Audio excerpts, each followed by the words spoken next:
अब देखते हैं हम पीएच स्केल। क्या देखते हैं? PH scale. पीएच स्केल है ना, पीएच स्केल के बारे में अब समझते हैं और पूरा डिटेल से इसके बारे में पढ़ते हैं। सबसे पहले पीएच स्केल को बोला क्या जाता है? तो जो इसको बोला जाता है, इसको हम कह सकते हो पावर ऑफ हाइड्रोजन आयन। क्या बोलोगे इसको? पावर ऑफ हाइड्रोजन आयन, है ना, पावर। वैसे पीएच को कैसे लिखते हैं? ऐसे लिखते हैं, देखो इसको बोला जाए पी और ऊपर की तरफ एच, ऐसे लिखते हैं। इसीलिए आप ध्यान रखिएगा, इसको याद करने का बहुत ही आसान मेथड हो गया कि आप इसको क्या देखिए, जो एच है जो क्या पावर है कि नहीं, तो लिख दीजिए power of hydrogen, power of hydrogen, hydrogen ion, power of power of hydrogen ion, इसको क्या बोला जाता है? Power of hydrogen ion. और इसे पोटेंशियल ऑफ हाइड्रोजन भी बोल सकते हैं। क्या बोल सकते हैं इसको? इसको और क्या बोल सकते हैं? पोटेंशियल ऑफ हाइड्रोजन भी बोल सकते हैं। पोटेंशियल, POTENTIAL,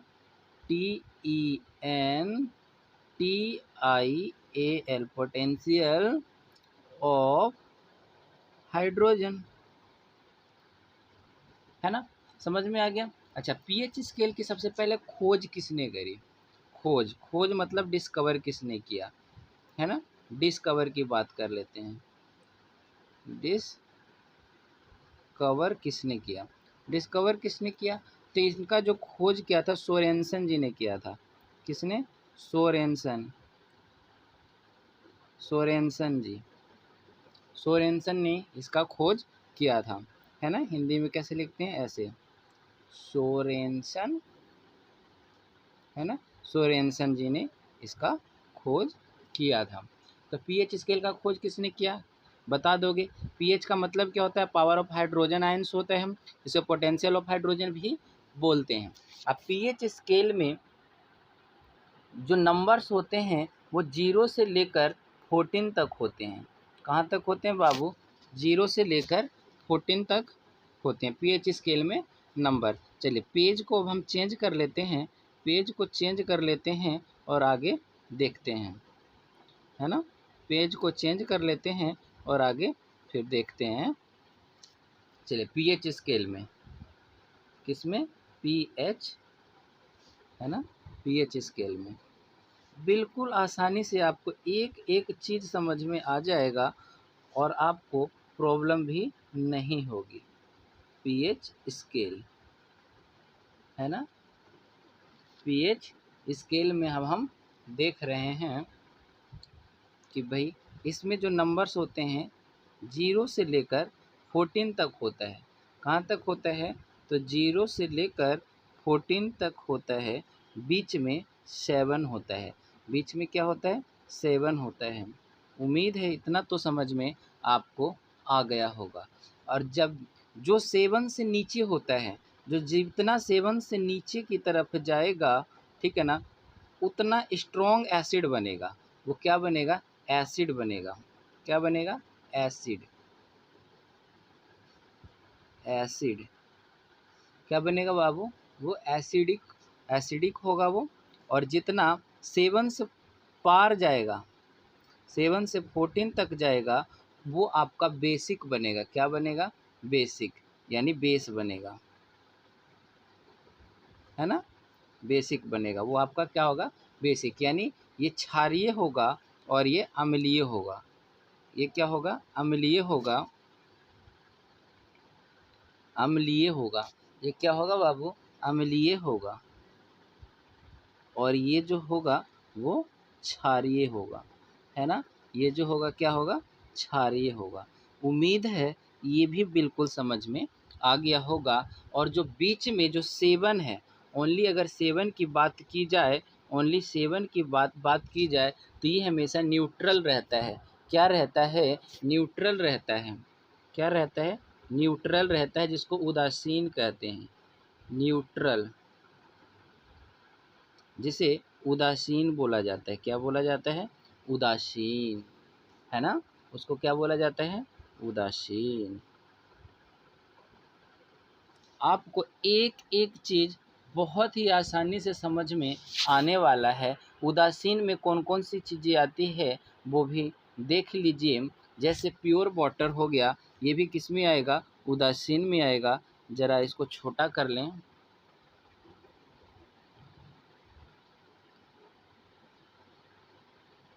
देख लीजिएगा ज़रा ये भी, ताकि आपको और अच्छे से समझ में आ जाए।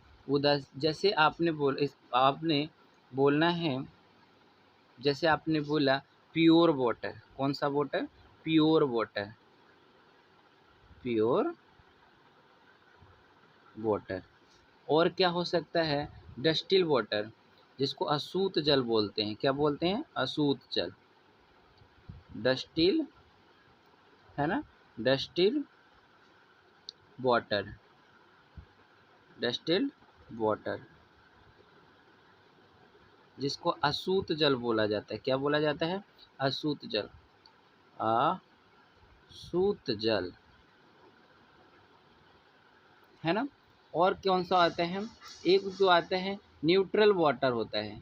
एक कौन सा होता है? न्यूट्रल वाटर, उदासीन जल, जिसको क्या बोलते हैं? Neutral water, neutral water. इसको बोला जाता है हिंदी में उदासीन वाटर। क्या बोला जाता है? उदासीन वाटर, उदासीन वाटर। इसको क्या बोला जाता है? उदासीन वाटर बोला जाता है। उम्मीद है आपको बिल्कुल समझ में आ रहा होगा, है ना? अगर समझ में आ रहा है तो ज़रूर आप लाइक कीजिएगा। देखिए, और आप बता दें डस्टिल वाटर का यूज कहाँ पे होता है। तो आप देखते होंगे कि बैटरी वगैरह जब चार्ज करते हैं ना, तो उसमें पानी डालते हैं, तो जो पानी उसमें डाला जाता है वो कौन सा वाटर होता है? डस्टिल वाटर होता है। वो कौन सा वाटर होता है? डस्टिल वाटर होता है। वो कौन सा वाटर होता है? डस्टिल वाटर होता है। वो कौन सा वाटर होता है बाबू? तो डस्टिल वाटर होता है जी। वो कौन सा वाटर होता है? डस्टिल वाटर। किस में? बैटरी में यूज किया जाता है। किस में? बैटरी में। बैटरी वगैरह में डस्टिल वाटर का इस्तेमाल किया जाता है। थोड़ा इसको बड़ा कर लीजिए, नहीं तो दिखाइए नहीं देगा, है ना? दिख रहा है क्या? चलिए दिख रहा है। चलो पेज चेंज कर लेते हैं। पेज को चेंज कर लेते हैं।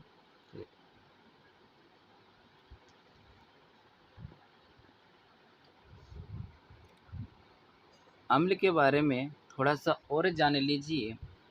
एसिड के बारे में थोड़ा सा और जान लीजिए। एसिड, एसिड के बारे में थोड़ा सा और जान लेते हैं। आप याद रखिएगा, एसिड मतलब अम्ल होता है ना? एसिड मतलब क्या होता है? हाँ, इसका अगर पीएच मान घटेगा, एसिड का पीएच मान अगर घटेगा, घटेगा, अगर घटता है, पीएच मान घटता है, हाँ, जितना पीएच मान घटेगा वो उतना ज़्यादा प्रबल होगा, स्ट्रॉन्ग होगा। घटने पर प्रबल होते हैं। क्या होता है? घटता है, पीएच मान घटता है तो क्या होता है? ये प्रबल होता है।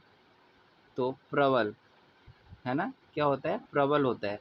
प्रबल मतलब समझ रहे हो ना कि इसका जो अ, प्रबल मतलब ये बहुत ही ज़्यादा स्ट्रॉन्ग हो जाएगा, स्ट्रॉन्ग एसिड होगा। जितना घटेगा, जीरो हो जाएगा तो बहुत ज़्यादा हो जाएगा। और लेकिन जो बेस होता है जस्ट अपोजिट, अगर वो जितना बढ़ेगा वो उतना ज़्यादा स्ट्रॉन्ग होता है ना? और जब घटता है तो प्रबल होता है। अब प्रबल होने पर प्रबल हो जाता है। और प्रबल होता क्यों है? क्योंकि H प्लस आयन की सांद्रता क्या हो जाती है? ज़्यादा हो जाती है ना? H प्लस आयन की, H प्लस आयन की सांद्रता क्या हो जाती है? बहुत ही ज़्यादा हो जाती है। सांद्रता क्या हो जाती है? सांद्रता अधिक हो जाती है ना? अधिक हो जाती है। वही बात करें अगर बेस की, अगर वही बात करें बेस की,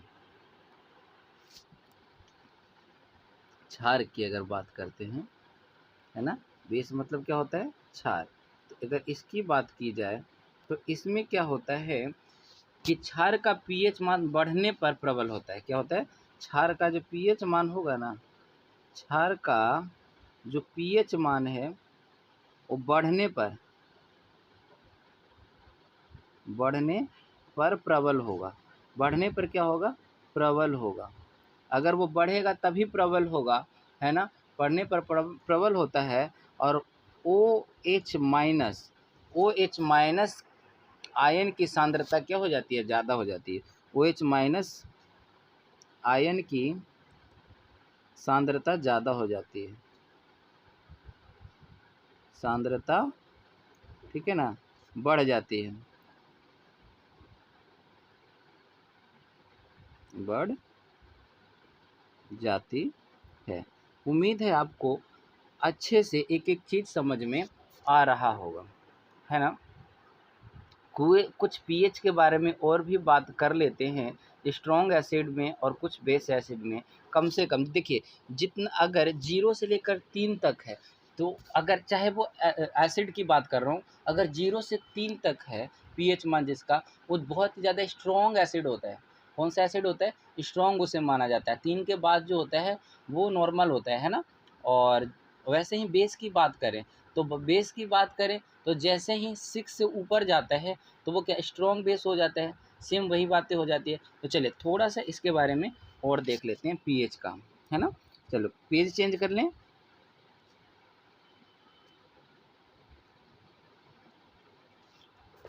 अब हम थोड़ा सा इसमें पीएच की वैल्यू की बात कर लेते हैं ना। चलिए पीएच की अगर बात करते हैं तो इसमें जो देखना है ये कि सबसे पहले एसिड की बात कर लेते हैं, फिर बेस की बात कर लेंगे, है ना। एसिड की बात कर लेते हैं, स्ट्रॉन्ग एसिड की। किसकी, स्ट्रॉन्ग एसिड की। तो एसिड, इधर एसिड की बात कर लेते हैं और इधर कर लेते हैं हम बेस की बात, है ना। इधर कर लेते हैं हम बेस की बात।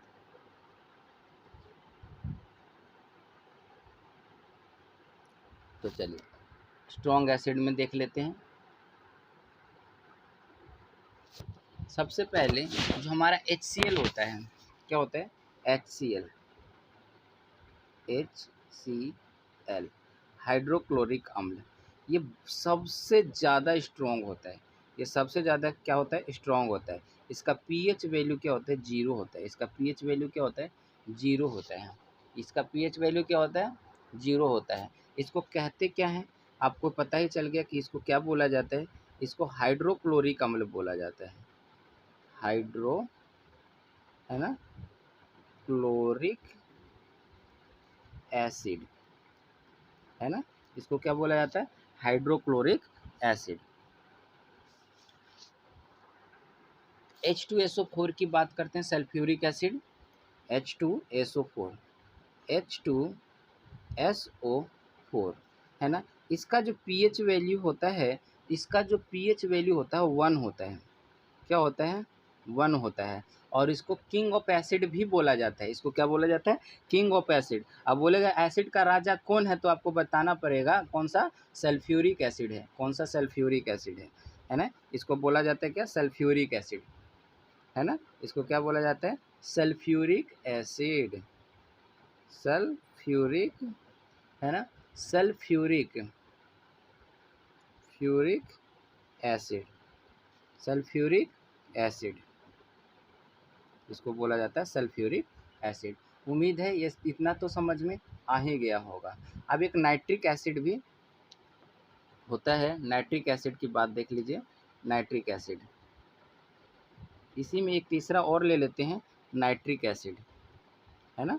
तीसरा ले लेते हैं नाइट्रिक एसिड। नाइट्रिक एसिड को कैसे डिनोट करते हैं, तो HNO3। नाइट्रिक एसिड क्या होता है, HNO3, HNO3, इसको बोला जाता है नाइट्रिक एसिड। और इसका जो पीएच वैल्यू होता है, इसका जो पीएच वैल्यू होता है ये 1.5 होता है, 1.5 होता है। 1.5 होता है। इसको बोला जाता है नाइट्रिक एसिड। क्या बोला जाता है? Nitric acid. इतनी सारी चीज़ें तो आपको समझ में आ गई होगी। चलिए अब थोड़ा सा बेस की भी बात कर लेते हैं, है ना। बेस की NaOH, इसका pH मान कितना होता है? बेस है ये, क्या है? NaOH, है ना। देखो OH आयन दे रहा है ना, तो ये बेस है। ये सबसे ज़्यादा स्ट्रॉन्ग होता है। इसका जो pH मान होता है 14। जितना बेस में बढ़ता है, ठीक है ना, जितना बेस में 7 से जितना ऊपर जाएगा, जितना ऊपर जाएगा उतना ज़्यादा स्ट्रॉन्ग बेस होगा। वो क्या होगा? स्ट्रॉन्ग बेस होगा। KOH, इसकी जो वैल्यू होती है 12.5 होती है ना। और मैग्नीशियम Mg, ठीक है ना, OH2, इसका जो वैल्यू होता है वो होता है 10.5। किसका? pH value. उम्मीद है कि ये भी समझ में आ गया होगा। उम्मीद है कि ये भी समझ में आ गया होगा। देख लीजिए, इनको बोला जाता है बच्चे स्ट्रॉन्ग बेस। क्या बोला जाता है? Strong base. लिख देते हैं यहाँ पे, स्ट्रॉन्ग बेस।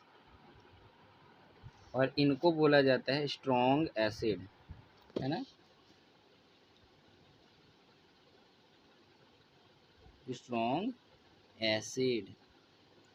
उम्मीद है आपको समझ में आ गया होगा। चलिए थोड़ा सा और आगे बढ़ते हैं और भी जानकारी इकट्ठा करते हैं पीएच वैल्यू के बारे में। किस किस चीज़ का है ये, ज़्यादातर जो पूछे जाते हैं आपसे एग्ज़ाम में, ठीक है ना।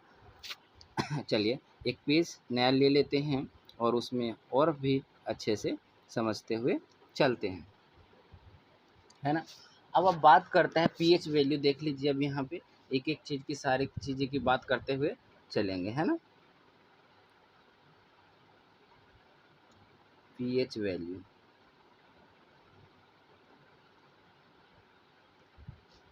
सबसे पहले अगर मान लीजिए आपसे आप ब्लड से स्टार्ट करते हैं, ब्लड का पीएच वैल्यू कितना होता है? ब्लड ब्लड का पीएच वैल्यू बाबू 7.4 होता है। पीएच वैल्यू कितना होता है? 7.4। 7 से पार चला गया, इसका मतलब क्या हुआ? ये बेस हुआ। समझ में आया कि नहीं? और यहीं से पता चलेगा कि इसमें बेस, कौन सा बेस है और कौन सा एसिड है, यानी कौन सा अम्ल है और कौन सा क्षार्य है। कौन सा अम्ल है और कौन सा क्षार्य है, यहीं से आपको पता चलेगा। चलो अब आप बात करते हैं आपके जीभ और लार की, सलाइवा की, है ना, टंग, है ना।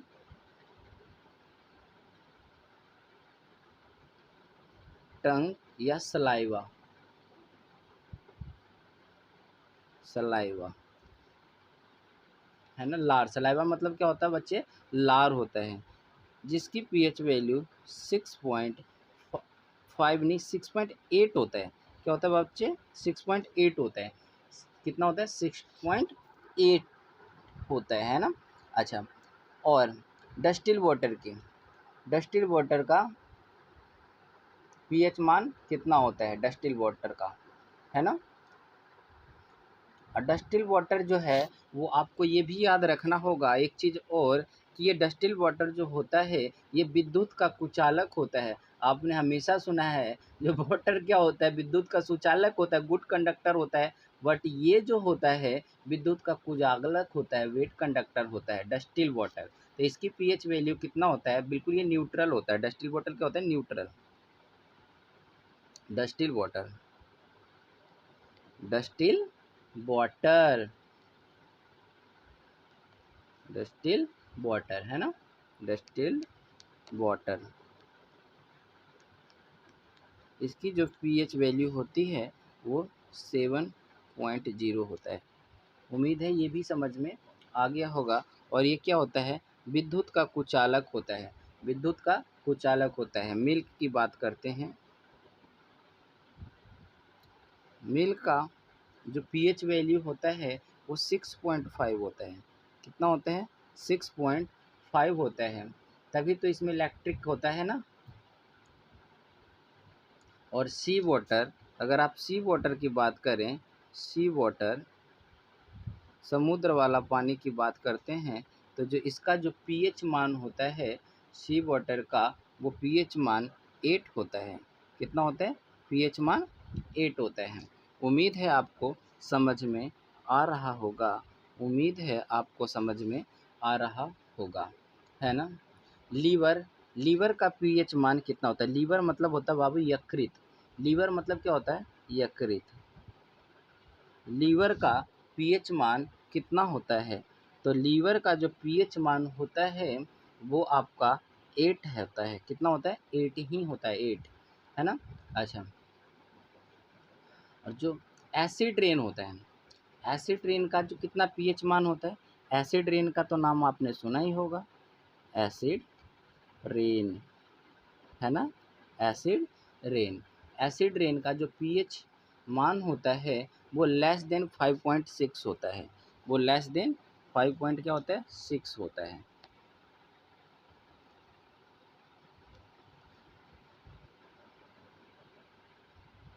लेस देन 5.6 होता है, लेस देन 5.6 होता है ना। इसीलिए कहते हैं कि पहली बारिश में हमें नहीं नहाना चाहिए, क्योंकि वो एसिड रेन होता है। अच्छा, इनो आप पीते हैं, इनो का कितना? इनो, इनो का जो पीएच मान होता है ये जो 10.5 होता है। कितना होता है? 10.5 होता है, ठीक है ना। आपके टीथ का या माउथ का, माउथ या टीथ, है ना, टीथ, टीथ की बात करें तो जो उसका जो पीएच मान होता है आपके टीथ का, वो 5.5 होता है। कितना होता है?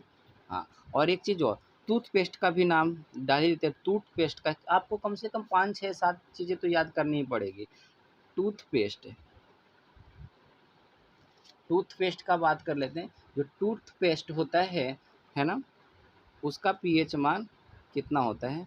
टूथपेस्ट का पीएच मान जो होता है आपका 8 से 9 तक होता है। 8 से 9 तक के हो सकता है, क्योंकि अलग अलग प्रकार के टूथपेस्ट आते रहते हैं। आपने सिरका का नाम सुना होगा, किसका नाम सुना होगा? सिरका का, है ना, सिरका का नाम सुना होगा। तो सिरका का देख लीजिए, है ना, सिरका का, सिरका को इंग्लिश में विनेगर कहा जाता है। क्या कहा जाता है? विनेगर।